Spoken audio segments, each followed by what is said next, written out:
ክርስቲያን ጅል መሆን ይችላል እንዴ? ጅል መሆን፣ ሞኝ መሆን፣ ፈሪ መሆን፣ ቦቅቧቃ መሆን ለክርስቲያን ተፈቅዶለታል? መጽሐፍ ቅዱስ እንዲህ አይልም።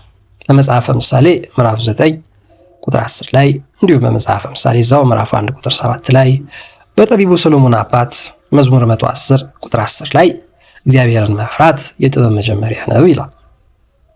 እግዚአብሔርን መፍራት የጥበብ መጀመሪያ ነው፣ ከኃጢአት መራቅ ማስተዋል ነው ይላል መጽሐፍ ቅዱስ። ስለዚህ መፍራት ምን ማለት ነው? መፍራት መንቀጥቀጥ፣ መስጋት፣ መጨነቅ ነው። እንዲህ መፍራት በእርግጥ ሁለት አይነት ፍርሃት አለ። አንደኛው ያጠፋኛል፣ ይቆርጠኛል፣ ይፈልጠኛል፣ ይሰብረኛል ብሎ ነው። አንደኛው ግን እሳት ነው። ለምሳሌ እሳት ያቃጥላል። እሳት ያቃጥላል። እሳት ውስጥ እጅን ትከታል፣ የምትፈራው ያቃጥላል ብለህ ነው። ባህሪው ምን ስለሆነ? ማቃጠል ስለሆነ እሳት ማለት ነው።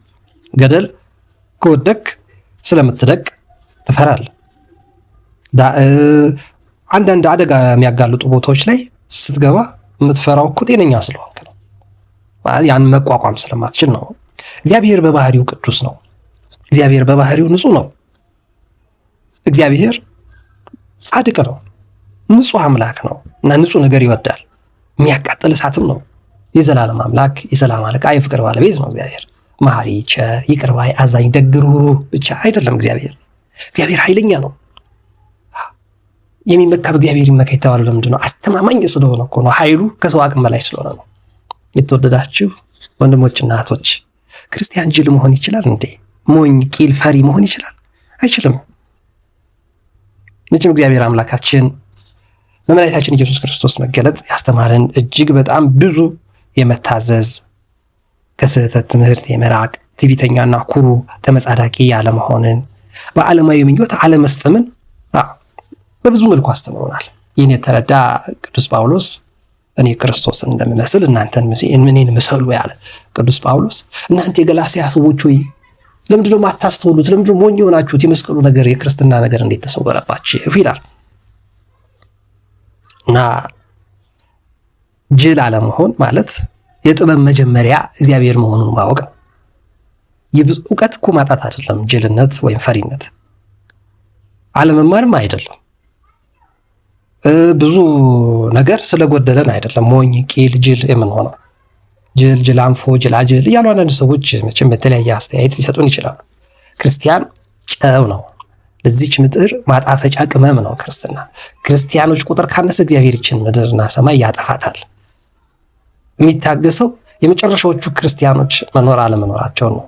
በኢትዮጵያም በዓለምም ላይ የክርስቲያኖች ቁጥር ከቀነሰ ልክ በኖህ ዘመን ኖህና ቤተሰቡ ብቻ ጻድቅ ሆነው እንደቀሩት ዛሬም ጻድቅ ጥቂት ሰው ብቻ ከቀረ እግዚአብሔር እንደ ተስፋ ቃሉ ሰማይና ምድርን ያጠፋል። ምን ብሎ ስለተናገረ? ስለተመረጡት ሰዎች ስል የመጨረሻው ቀን ያጥራል ብሏል። የመጨረሻው ቀን ስለተመረጡት በአሜሪካ፣ በአውሮፓ፣ በእስያ፣ በዓለም፣ በኢትዮጵያ ዛሬ ብዙ ሰው ሰግቷል፣ ፈርቷል፣ ተጨንቋል። ለምንድን ነው የተሰጋው? ለምንድን ነው የፈራው? ለምንድን ነው ጅል የሆነው? ለምንድን ነው ሞኝ የሆነው? መፍራት ያለብን ስላልፈራን፣ ማክበር ያለብን ስላላከበርን፣ መገዛት ያለብንን አምላክ ስላልተገዛንለት እኮ ነው። ሰማይና ምድርን የፈጠረው ሰው መስሎናል። ጉልበተኞች፣ አቅም ያላቸው፣ ገንዘብ ያላቸው መስሎናል። አይኖቻችን ከእግዚአብሔር ላይ ነቀለናል። ሰውነታችን የዚህን ዓለም ገንዘብ፣ እውቀት፣ ጉልበት፣ ስልጣን ነው እየተተማመነበት ያለው። በሰው የሚተማመን ግን የተረገመ ነው ይላል ቅዱስ መጽሐፍ። በራስህ ማስተዋል አትደገፍ ይላል በሌላ መልኩ። ስለዚህ ሞኝ አትሁን፣ ቂል አትሁን። በራሴ ችሎታ በራሴ ብልጣብልጥነት አመልጣለሁ አትበል። መቼ እንደምትሞት አታውቅም። አንዳንዶች ሊያስሩክ፣ አንዳንዶች ሊመቱክ፣ አንዳንዶች ሊገድሉ ሁሉ ይችላሉ። ነገር ግን ይላል በማቴዎስ ወንጌል ምዕራፍ 10 ቁጥር 28 እና ሉቃስ 12 ቁጥር 4 ላይ ስጋችሁን የሚገድሉትን አትፍሩ፣ ስጋችሁን የሚመቱትን አትፍሩ፣ ስጋችሁን የሚያስሩትን አትፍሩ። ገሃነም ልጠል የምችለውን በፊቴ አጸያፊ የሆነውን ጠርጌ ላስወግድ የምችለውን ስጋንም ነፍስንም የማጠፋውን እኔን ፍሩ እኮ ነው የሚለው እግዚአብሔር። ልብ አድርጋችኋል ወንድሞች። የጥበብ መጀመሪያ ምንድን ነው? እግዚአብሔርን መፍራት። እግዚአብሔርን መፍራት ደግሞ ምንድን ነው? ከኃጢአት መራቅ። ለምን ነው ከኃጢአት የምንርቀው? አምላካችን አባታችን ቅዱስ ነው። ወላጆቻችን እኮ ላለማሳዘን ጥረት የምናደርገው ስለሚቆርጡንና ስለሚያጋዩን አይደለም። ክብር ስለሚገባቸው፣ ፍቅር ስለሚገባቸው ነው። አክብሮት ስለሚገባቸው ነው። ትእዛዛቸውን ማክበር፣ ደስ የሚያሰኛቸውን መፈጸም ስላለብን ከአባትም አባት ከእናትም ይልቅ እናት የሆነው አባታችን ሆይ በሰማያት የምትኖር እንደ ምድራውያን ያልሆንከው ቅዱሱ አምላክ ሆይ ሰው አድርገህ የሰራኸኝ ይህን ዓለም ሰማይና ምድሩን ሁሉ የፈጠርክልኝ የማየው የምሰማው የምመራመረው የማነበው ያላሳጣኸኝ የምወጣ የምገባበት የምሰማራበትን ያልነሳኸኝ እግዚአብሔር ሆይ የምንለው የሰማያዊ አባታችንንማ ከወላጆቻችን በላይ እንዴት ማክበርም አይገባንም እንዴ? ይገባል። ወንድም እህቶች፣ ቅዱስ ቀሌምንጦስ ዘአሌክሳንድሪያ በሳል ክርስቲያን ከፍርሃት ሳይሆን ከፍቅር ተነስቶ እግዚአብሔርን ያመልካል ይላል። ከጭንቀት ተነስቶ ሳይሆን ሰው አድርገህ ግሩምና ድንቅ አድርገህ ስለፈጠርከኝ አመሰግንሃለሁ እንዳለ ቅዱስ ላይ ከዚህ ውስጥ ሁሉ አሳልፈ ያለፈውን ዘመን አሳልፈ እዚህ ስላደረስከኝ አመሰግንሃለሁ ይላል በሳል ክርስቲያን። ቅዱስ ዮሐንስ አፈወርቅስ እግዚአብሔርን መፍራት ላለማስቀየም መጣር የክርስቲያን ንጹህ ክርስትና ነው ይላል። ፍርሃት አክብሮት አለው። እግዚአብሔርን መፍራት ማለት ነው ከፍቅር የሚመነጭ ነው። ለእግዚአብሔር ከመገዛት ከኃጢአት ከመራቅ ነው። ገንዘብ አለ፣ ገንዘብን የት ነው የምታጣው? ጉልበት አለ፣ ጉልበትን የት ነው የምታጣው? ውበት አለሽ፣ አቅም አለ፣ ስልጣን አለ፣ ችሎታ አለ። አንተ ክርስቶስ የሞተላቸውን ሰዎች ትንቃለህ፣ ታቃልላለህ ወይስ ትረዳለህ፣ ታግዛለህ? ለችግረኛና ለምስኪን የሚያስብ ለእግዚአብሔር ያበድራል ነው የሚለው መጽሐፍ። እግዚአብሔር ሕዝቡን በየትም መልኩ ያድናል። አንተ ራስህን ለምን አታድነው? ለሕዝቡ የሚደርስ አምላክ አለ። አንተን አዳኝ፣ አንቺን ፈዋሽ አዳኝ ያደረገሽ ማን ነው? መድኃኒት የሚባለው እውነተኛው መድኃኒት መድኃኔዓለም ኢየሱስ ክርስቶስ ነው። የእርሱ የሆኑት ከድንግል ማርያም ጀምሮ ቅዱሳን መላእክት፣ ጻድቃን፣ ሰማዕታት በዘመናቸው ሁሉ ቅመም ናቸው፣ ጨው ናቸው። ዓለምን አጣፍጠው ኖረዋል። ዛሬም ዋልድባ የምድር ሸክም አይደለችም። አስቦት ገዳማት፣ ዝቋላ ገዳማት፣ አብያተ ክርስቲያናት፣ ሰንበት ትምህርት ቤቶች ክርስቲያኖች ያሉበት ቦታ ሁሉ ሸክም አይደለም። ግን ክርስቲያኖች በእርግጥ ክርስቲያንን በእውነት ንጹሐንን እንጸልያለን፣ አስራት በኩራቱን እናወጣለን፣ ለእግዚአብሔር ለአምላካችን ዕለት ዕለት እንሰግድለታለን፣ እናመልከዋለን። ወይስ ይህ ዓለም ብቻ ተስፋቸው እንደሆነ እንብላ እንጠጣ እንደሚሉት ዓለማውያን ጅል ሆነናል? ፈሪዎችና ቦቅቧቆች ሆነን ለመጣው ለሄደ ሁሉ ታዛዥ ሆነናል። እና አናንያ እና አዛርያ እነ ሚሳኤል ፊት ለፊታቸው መከራ ሲገጥማቸው አምላካችን እግዚአብሔር ቅዱስ ነው፣ ከምታዘጋጁት መግደያ ከየትኛው ማሰቃያ መደብደቢያና ማስፈራሪያ ውስጥ ሁሉ ያድነናል። ባያድነንም እንኳ ለርኩሰት አንሰግድም አለ። ወንድም እህቶች፣ በየቤቱ የሚርመጠመጥ በስጋ ስራ በተባሉት ቅዱስ ጳውሎስ በገላትያ መልእክት ምዕራፍ 5 በዘረዘራቸው ምቀኝነት፣ ተንኮል፣ ስግብግብነት፣ መናፍቅነት፣ ስካር፣ ቅዱሳንን መስደብ፣ ጻድቃን ሰማዕታትን ማቃለል፣ ቤተ ክርስቲያን ላይ ማሞጥሞጥ፣ ጻድቁን እርኩስ እርኩሱን ቅዱስ ማድረግ ከየት የመጣ ነው? ከርኩሰት አይደለም። እነዚህ እንዴት ይፈራሉ? መፍራት እስካለብህ እሳት ውስጥ አይደለም ገሃነም የሚጨምረው ነፍስንም ስጋንም የሚያጠፋውን እግዚአብሔር ነው። እሱ ኃይለኛ ነዋ። የነገስታት ኃይል አላቸው፣ ጉልበተኞች ጉልበት አላቸው፣ ባለመሳሪያዎች መሳሪያ አላቸው። አሜሪካ እስራኤል መሳሪያ አላቸው። ግን ከእስራኤል ይልቅ ከአሜሪካ ይልቅ ከሩሲያ ከቻይና ይልቅ ኃይል ብርቱ የሆነው ኃይል እግዚአብሔር ነው። ማዳን ኃይል እግዚአብሔር ነው። ማዳን እግዚአብሔር፣ ጥበብ እግዚአብሔር። ምን ነው ውሸት ነው እንዴ? አንመካም በጉልበታችን፣ በአሜሪካ ጉልበት፣ በእስራኤል ጉልበት፣ በቻይና ጉልበት አንመካም። እግዚአብሔር ነው ለኛ ኃይላችን። ማንም ላይ ደርስልህ ይችላል፣ ማንም ላይ ቀርብህ ይችላል። ከማንም ይልቅ ግን ለአፍንጫ አየር የሚያቀርብልህ፣ ለልቦና ደም የሚረጭልህ፣ ለሰውነት ነፍስ እፍ ብሎ የህይወትን እስትንፋስ የሰጠ እግዚአብሔር ከማንም ይልቅ ቅርብህ ነው። ለዚያ ነው እናት ልጇን ልትረሳ ትችላለች፣ እኔ ግን አንተን አልረሳህም የሚለው እግዚአብሔር። እኔ ግን አንቺን አልረሳሽም የሚለው እግዚአብሔር። ታዲያ እስከዛሬ ባለው እድሜያችን የምንበላው የምንጠጣ ያላሳጣን፣ ገመናችንን ሸፍኖ በሰው መካከል እንድንኖር ያደረገን እግዚአብሔርን አለማክበር አለመፍራት እንዴት ይቻላል?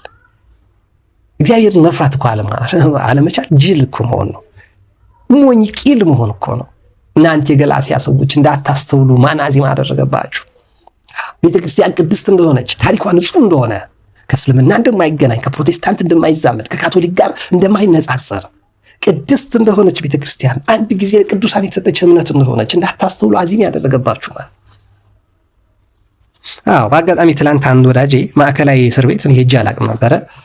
እስረኛ እንድጠይቅ ከፋፋኝ። የሰንበት ትምህርት ቤታችን መምህር ታስሮ ስለነበረ ነው። እዛ አጋጣሚ እሱ ተፈቷል አሉን። ቀሲስ መዝገቡን ለመጠየቅም ጥረት አደረግን። እሳቸውም እዚህ አይደሉም አሉን። ሳልሳይት የምትባል ልጅ እዚሁ አገኘናት።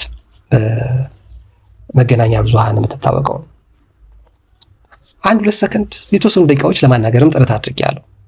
ያው የታሰረን ጠይቁ ይላል እግዚአብሔር። ሌሎች ሙስሊሞች አሉ አግኝተናል። ሌሎችን ሰላም ብለናል።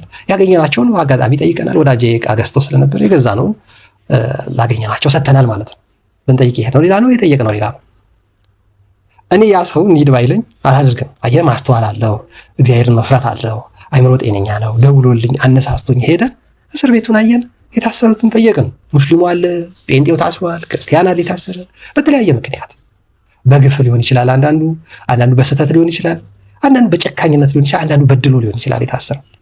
ግን እግዚአብሔር ምንድን ነው ያለው? እስረኛ ጠይቁ ነው ያለው። ይሄ ወዳጄ ይዞኝ የታየ ወደ ቤተ እግዚአብሔር እንሂድ ሲሉኝ እንደ ዳዊት እንደ ንጉሱ ተደሰትኩኝ ይላል ኳርሌሮ የሰንበት ትምህርት ቤታችን መዝሙር። ይሄ ወዳጄ መምህራችን ታስሯል ና እንሂድ አለ። እስረኛ መጠየቅ ወደ እግዚአብሔር ቤት መሄድ ነው። የታመመ መጠየቅ ወደ እግዚአብሔር ቤት መሄድ ነው። የተቸገረ መርዳት ወደ እግዚአብሔር ቤት መሄድ ነው። የተራቆተን ማልበስ ወደ እግዚአብሔር ቤት መሄድ ነው። እግዚአብሔር ቤት ግንብና ድንጋይ ጭቃና ቆርቆሮ ነው ያለ ማን ነው? አፈር ነው የእግዚአብሔር ቤት። አንተ አፈር አይደለህ? አፈር ነው፣ ወደ አፈር ትመለሳለህ ይላል ቅዱሱ መጽሐፍ። እና ወደ እግዚአብሔር ቤት እንሂድ። ወደዚህ ወደ ተጨነቀው፣ ወደዚህ ወደ ተቸገረው፣ ወደዚህ ወደ ተሳቀቀው እየሰጋ እየፈራ ወደሚኖረው እንሂድ ማለት ወደ እግዚአብሔር ቤት እንሂድ ማለት ነው። እና እንደ ዳዊት እንደ ንጉሱ ደስ ባይለኝም እንደሱ አይነት ንጽህናና ቅድስና ባይኖረኝም ይሄ ወዳጄ ቆስቁሰኝ እስር ቤት ሄዶ እኔ ጭራሽ ልጠይቅ ሄጄ መስሎ ነው። እኔ ተጠየቅኩ። ምሳ በላው፣ ተዝናናው፣ ሰው አየው፣ እስር ቤት ፕሮሰስ አየው፣ እንዲህ ቤተክርስቲያን ተሳለፍኩ፣ ስንት ነገር ገጠመኝ፣ ሻይ ተጋበዝኩ። እሺ በማለቴ ማለት ነው። አቤት ሰው ነው እሺ አልኩት። እሺ ብትሉኝ ለኔም ብትታዘዙ የምድርን በረከት አበላችኋለሁ ካለው ከእግዚአብሔር ጋር ይሄ ወዳጄ ይነጻጸራል እንዴ? ይሄ በሚያልቅ ገንዘብ በሚጠፋ ብር ነው የጋበዘኝ። እግዚአብሔር እሺ ብንለው ብንታዘዘው በእውነት መፈራት እንዳለበት ብንፈራው ሰነፍ በልቡ እግዚአብሔር የለም ይላል። እንደ ጠቢብ ግን ሰማይና ምድርን የፈጠረው እናትና አባት የሰጠኝ ከ10ቱ ትእዛዛት አንዱንም ስላልመረጥኳችሁ እናትና አባትን አክብር ዕድሜ እንዳረዝምልህ ያለኝ፣ እሺ ብትል በረከቴን እሰጥሃለሁ በምድር ላይ አስደስትልሃለሁ ያለኝ፣ እናንተ የደከማችሁ ሁሉ ወደ እኔ ነው ሸክማችሁን አቀልላችሁ ያለው አምላኬ እግዚአብሔር አይደለምን ብትል ታሪክህን ሊቀይር ነገርህን ሊገለበጥ እግዚአብሔር ዛሬስ ፈቃደኛ አይደለም ነው። አትፍራ። የማንንም ማስፈራራት አትፍራ። የማንንም ምንም አይነት ፕሮፓጋንዳ አያሳቅህ። አምላክህ እግዚአብሔር ያድንሃል። ባያድንህም ግን እንደ አናንያ እንደ አዛርያ እንደ ሚሳኤል ታማኝ ሁን። እንደ ቅድስት አርሴማ እንደ ቅዱስ ጊዮርጊስ ጽና። እንደ ቅድስት ሐና እንደ ቅዱሳኑ እንደ ጻድቃን ሰማዕታት በሃይማኖት በመግባር ጸንተህ ተገኝ ለማለት ነው። ክርስቲያን ጅል አይደለም። እዚች ዓለም ላይ እግዚአብሔር የክርስቲያኖች ቁጥር ካነሰችን ዓለም ያጠፋታል። ስለዚህ በእያንዳንዳችን በያለንበት ቦታ ክርስቲያኖች ሳንሆን እንዳንገኝ ክርስቲያናዊ ምግባር ይዘን ጅል ሳንሆን እግዚአብሔርን በመፍራት የጥበብ መጀመሪያ ነውና በፍቅር በትህትና በሃይማኖት በምግባር ጸንተን ቀሪ ዘመናችን ልንኖር ይገባል። የቅዱሳን የጻድቃን የሰማዕታት በረከት ያስፈልገናል ለማለት ነው። በሰማነው ቃል አምላካችን እግዚአብሔር ሁላችንን ይባርከን። 30-60 መቶ እንዳፈሩት ቅዱሳን ለማፍራት ያብቃል። ጀምሮ ከማቋረጥ ተቀድሶ ከመርከስ ቀርቦ ከመራቅ አግኝቶ ከማጣት ሁላችንንም ይሰውረን። አግኝቶ ከማጣት እንኳን አላችሁ አግኝቶ ከመመጻደቅ አጥቶ ተስፋ ከመቁረጥ ሁላችንንም ይሰውረን። የሁላችንን መጨረሻ ያሳምርልን። የክርስቲያን ፈሪ የለም። የክርስቲያን ፈሪ የለም። የክርስቲያን ጻድቅ እንጂ ፈሪ ይጸድቃሉ ይሉ ገለባ ይበቅላል አሉት አባቶች። ስለዚህ የክርስቲያን ጅል ፈሪ የለም። የክርስቲያን ጻድቅ የሚፈሩትን ጥቡዓን ያደረጋቸው መንፈስ ቅዱስ ነውና ደፋር የሚያደርግ ነው እግዚአብሔር። ደፋር እንዴት ነው ደፋር የሚያደርግ? ማንንም አትፈራ። ጻድቅ ነህ፣ ቅዱስ ነህ። ጸሎት ትጸልያለህ፣ መጽሐፍ ታነባለህ፣ ቤተክርስቲያን ታስቀድሳለህ፣ የቤተክርስቲያን አገልግሎት ላይ ትካፈላለህ። እንዲህ ስትሆን እግዚአብሔር በረከት ረድኤቱን ያድልሃል፣ ለእኛም ትተርፋለህ። በጸሎትህ አስበህ በበረከትሽ ጎብኙን የምንላቸው ቅዱሳን ጻድቃን ሰማዕታት እንዲጎበኙን እመቤታችን እንድትረዳን ያስፈልጋል። እናንተም በጸሎታችሁ አስቡኝ። ኃይለ ጊዮርጊስ ደበበ ነኝ ከአዲስ አበባ ሰኔ 11 2018 ዓ.ም። ቀሪውን የሀገራችን ትንሣኤ እግዚአብሔር ቅርብ እንዲያደርግልን እኛም ሰውን ሳይሆን እግዚአብሔርን ፈርተን ለሰው ሳይሆን ለእግዚአብሔር ታዘን በፍጹም በዚች ምድር ላይ ፍጹም ባካሄዳችን በአቀማመጣችን ሆነ በአቋቋማችን በማንኛውም የህይወታችን አቅጣጫ እግዚአብሔርን አስደስተን ለመኖር ጥበብ ያስፈልጋል፣ ማስተዋል ያስፈልጋል። እግዚአብሔርን መፍራት የጥበብ መጀመሪያ ስለሆነ ያስፈልጋል። ጅል ግን ክርስቲያን መሆን አይችልም። ንጹሕ ብእሲት ዘይፈርህ ለእግዚአብሔር፣ እግዚአብሔርን የሚፈራው እግዚአብሔርን የሚያመልክ ሰው ብፁዕ ምስጉን ነውና ከኃጢአት ርቀን ጽድቅና ፍቅር ዕለት ዕለት በበጎ ነገር ጸንተን እግዚአብሔርን በማምለክ ልንኖር ይገባል ያልኳችሁን ቃል ለማጠቃለል ነው። ስላዳመጣችሁኝ አመሰግናለሁ። ሀሳብ አስተያየት ካላችሁ አካፍሉኝ። ቀሪው ዘመናችን የተባረከ ከጅልነት ርቀን እግዚአብሔርን በመፍራት ለአምላካችን በፍጹም ልብ በፍጹም ነፍስ በፍጹም ፈቃድ በመገዛት የምንኖርበት እንዲያደርግልን እኛም የበኩላችን ልንወጣ ይገባል። እግዚአብሔር ሁልጊዜ ለመርዳት ዝግጁ ነው። እኛ ለመረዳት ዝግጁ ልንሆን ይገባል የሚለውን ለማስታወስ ነው። ወንድማችሁ ኃይለ ጊዮርጊስ ነኝ። ይመቻችሁ። አጥፉ